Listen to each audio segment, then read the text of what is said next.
For those that don't know me, I'm Hank Copeland. I'm an elder on session at the moment on the Personnel Committee. And I'm not sure why I'm here exactly, other than Suds roped me into giving a testimony, but here I am, and so you'll have to bear with me. Most everyone that I know that are staunch Christians can point to the day that they became Christians, that they felt that they were born again, and I can't. I just can't. I was sort of growing up in the church as a young child. I remember going to Bible school. I remember my mother making me go to Sunday school and confirmation class, and doing the things that Christian children are supposed to do.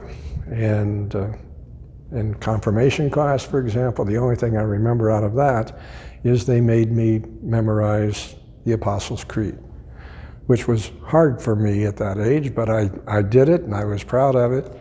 And to this day, I can still recite the Apostles' Creed by heart. And so when I go to church on Sunday and Lucky says, "Let's state what we believe," I try to look away from the screen so that I can keep that as a memorized thing. Don't ask me why, it's just me.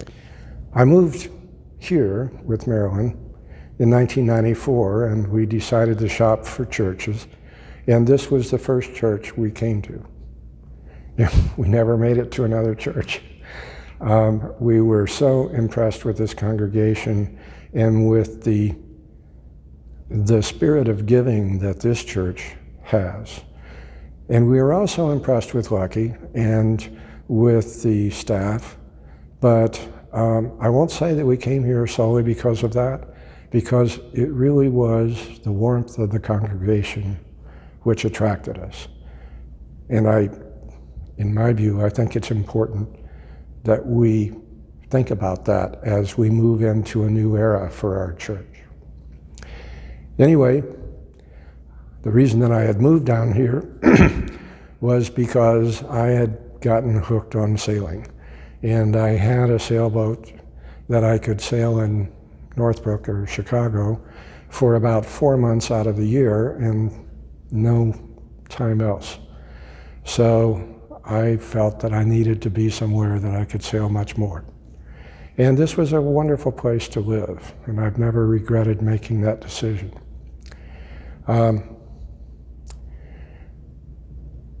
I'm thinking of times that I have seen the Lord, and I can think of one experience that I had in the Bahamas where an answer to prayer was never so clear to me as at that point.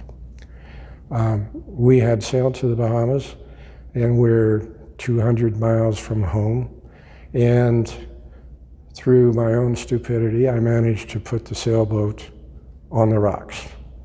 And we are in Cooperstown,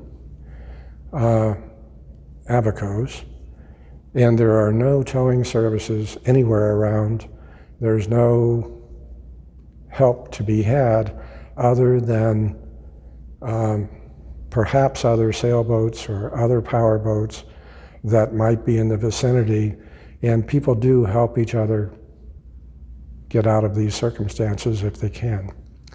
But there was no one around at that point, and I called on the radio for a good half hour, asking for help, and I did get some responses, some from people who were 20 or 30 miles away, but who were not going to arrive in time because each wave put us further onto the rocks. And I was pretty convinced that all was lost.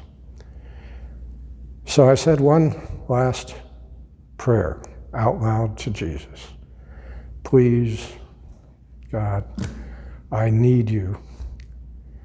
And let someone answer my prayer. I got back on the radio and I made one last call. And it was answered by a sailing friend who was in a sailing club that I belonged to, that I knew and trusted. He ran a boat yard.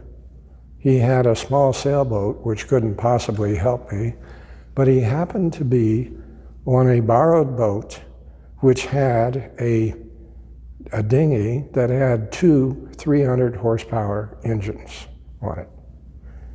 And they were 5 minutes away. And for some reason, they had not heard my calls before, but here they were. He came in, pulled us off the rocks in 5 minutes flat, and asked for a beer in return. Now, I cannot think of any circumstance where a prayer has been answered quite so directly in my life, because I was in dire circumstances, and only after I prayed to Jesus was I saved. So I am forever grateful for that. So once the boat was safe, I remember I was just grateful that we were safe. But Marilyn said to my sailing friend who was in the club, "This isn't going to be in the club newsletter, is it?" I remember laughing over that.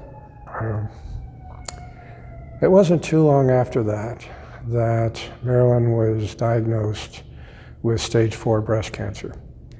And for anyone who has had a diagnosis of cancer, you remember that day as though it were yesterday.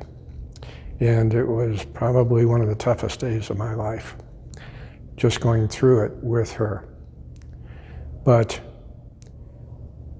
a month before she was diagnosed, I had a cousin who died of breast cancer, and she had had a very difficult time and had died 4 years after she was diagnosed.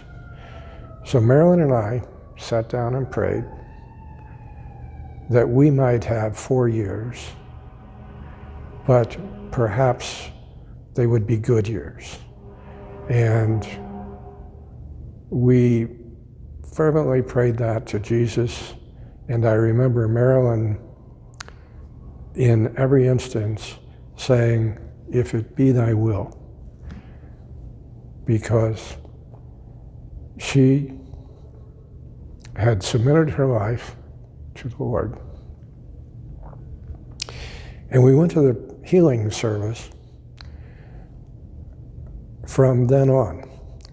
And I cannot tell you how important the healing services were to our faith. And the number of times that our prayers for her disease and her getting through it were answered in ways that perhaps only we knew that they were, but we knew they had been answered. And as we went through that, again, with her being stage 4, God's faithfulness just still completely amazes me that we had not 4 years, but 13. And they were good years. That Marilyn was well known in the church, I think, but her bravery and her ability to get through this, I know, served as an inspiration to many people, with me being chief among them. When Marilyn passed in 2015, I was kind of lost, to say the least. But I felt in many ways that, well, I knew where Marilyn was, and I felt confident. But I had also grieved quite a bit beforehand. I remember running into Joyce Brolsma, who had just lost her husband, Jack, to cancer, and I told her I thought she looked great, and she said, Yeah, I do feel great. I did most of my grieving while Jack was alive.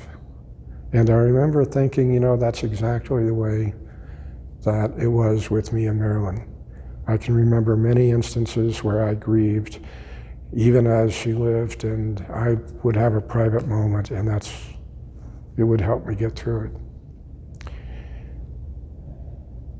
God helped me get through the period after Marilyn's death in an amazing way.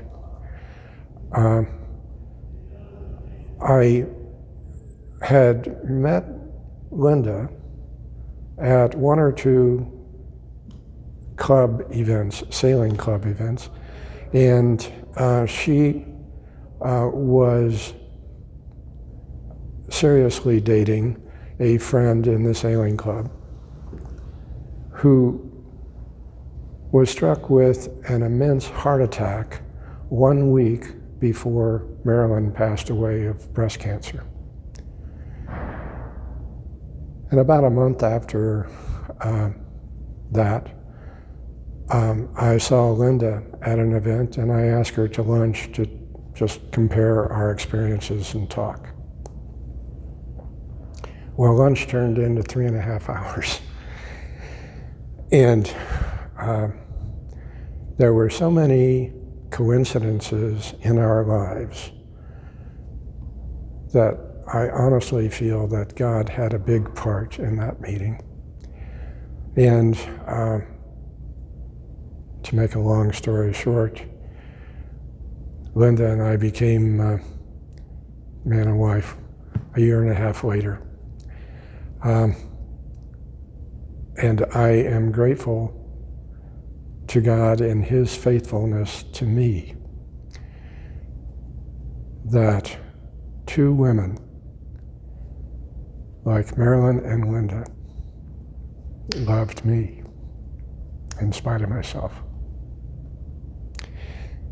And so does Jesus. Thank you.